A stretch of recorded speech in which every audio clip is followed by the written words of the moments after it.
Hola a todos, en este video vamos a terminar de revisar los descriptores del Companion Volume. Ya estamos finalizando y solamente nos quedan, les voy a mostrar, la competencia del lenguaje de señas, que gracias a Vale hicimos la introducción y trabajamos la parte lingüística. Yo les voy a explicar la parte de pragmática y sociolingüística. Entonces vamos a iniciar con la competencia pragmática. Esta abarca las competencias textuales, discursivas, la capacidad de crear un significado personal en el contenido y la competencia funcional. Los descriptores que se encuentran disponibles son 4. El primero es la estructuración del texto, el segundo es la contextualización y perspectivas, el tercero la presencia del efecto y el cuarto la fluidez en el uso del lenguaje de señas. Entonces vamos a iniciar con la primera, estructuración de textos. Esta hace referencia a la capacidad de formar y estructurar los conocimientos y los pensamientos y plasmarlos en un texto. Hay que entender que la noción de texto se usa aquí sin referirse a la idea convencional como se conoce en los idiomas hablados. Es gracias a los medios de grabación que hoy en día podemos hablar de un texto de señas. Si nos ponemos a analizar cada una de las escalas, nos damos cuenta que estos no difieren mucho de las escalas usadas para la evaluación de un texto en un lenguaje hablado. Podemos ver que también se tiene en cuenta el desarrollo lógico y coherente de los pensamientos del escrito y las capacidades de argumentación. Allí se revisa que la estructura mantenga los 3 momentos normales de un texto, una introducción, un momento de desarrollo y también de conclusión. Se evalúa que las expresiones gestuales usadas sean capaces de crear transiciones apropiadas de una idea a otra. En el momento que vamos a ver el segundo descriptor, es muy importante que recordemos lo que nos explicaba Valeria la clase pasada. Ella nos decía que en el lenguaje de señas es muy importante cómo se maneja el espacio. Y no solamente el espacio físico, sino también el espacio visual. Entonces, para esto, tenemos que tener en cuenta que este descriptor hace referencia a cómo el signante, vamos a llamarle signante a la persona que está expresándose y comunicándose a través del lenguaje de señas. El signante debe establecer un contexto claro desde el inicio de la interacción. Este es un aspecto muy importante en el lenguaje de señas. Siempre se tiene que establecer claramente el contexto al comienzo de todo acto comunicativo para establecer puntos de referencia dentro de ese espacio físico y visual.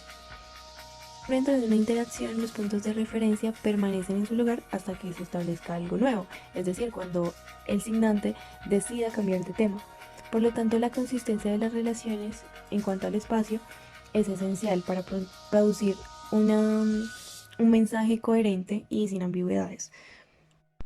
Para lograr esta efectividad del mensaje es necesario que el signante adopte muchas veces el papel de la otra persona y también explique las cosas, los temas desde una perspectiva distinta. Es por esto que, como ven en pantalla, se resumen ahí las 5 escalas principales con las cuales se evalúa el nivel. Entre estas quiero resaltar las 2 últimas, porque de las otras ya hemos hablado. Estos son adoptar y cambiar de rol y uso de expresiones faciales e imitaciones para indicar diferentes personas. Muchas veces en el lenguaje de señas es muy importante acompañar la seña con un gesto facial. Esto es algo muy clave, sobre todo cuando se está haciendo la imitación de algo que sucedió cuando hablamos en pasado. Continuamos con el siguiente descriptor, el tercero, llamado presencia y efecto. Este se llama así porque, primero, el signante debe reconocer su posición dentro del acto comunicativo, es decir, tener claro cuáles son los efectos perlocucionarios que quiere provocar, ya sea convencer, entretener, persuadir, afectar. Siempre se busca que el mensaje provoque una opción. Segundo, es por esto que se llama también efecto. El efecto va a depender mucho de cómo el usuario está haciendo uso del rango de estructuras que conoce de la lengua y el vocabulario que tiene. Entonces, en este descriptor particularmente se evalúa cómo el usuario explota estos contenidos, este conocimiento que tiene la lengua para producir algo en el destinatario.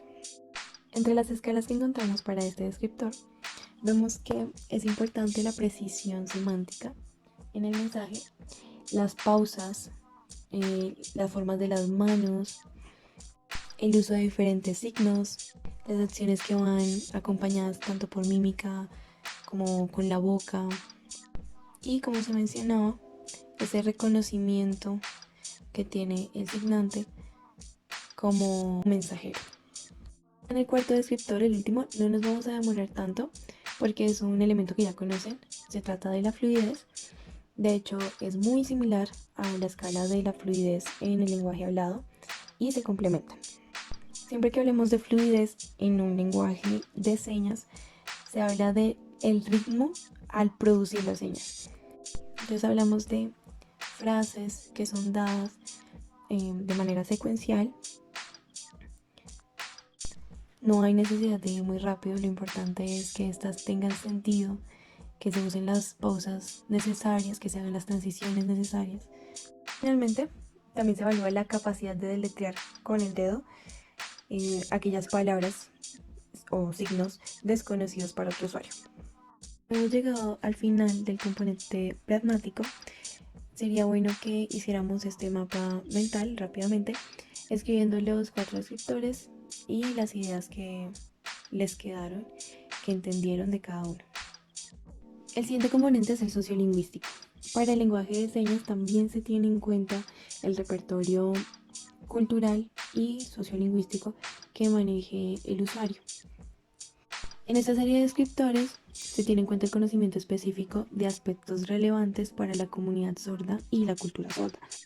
Esto, la verdad, no difiere mucho de lo que sería para un lenguaje hablado. Si analizamos cada una de las escalas, nos vamos a dar cuenta que la verdad son muy similares a los que encontramos en la competencia sociolingüística de cualquier otra lengua. Explícitamente encontramos uno, que es el que vemos ahí en la pantalla en azul, que mencionan como tal los hitos de la cultura sorda. Sin embargo, resalto e insisto en que esto sigue siendo acerca del registro y las convenciones de cortesía, conocer las reglas internas de la sociedad y su cultura, saber cómo comportarse, en qué momentos expresarse con cierto registro, que cuándo se pueden usar cierto tipo de expresiones, etc. Recuerden que este último componente quiere resaltar la capacidad del usuario como agente social. Es decir, no solamente capaz de expresarse usando la gramática, la pronunciación, el vocabulario adecuado, sino siendo también consciente que hay un factor cultural y social que moldea todo el acto comunicativo. Sería todo por este video. Muchas gracias por verlo y espero que las preguntas las podamos solucionar en clase. Chau.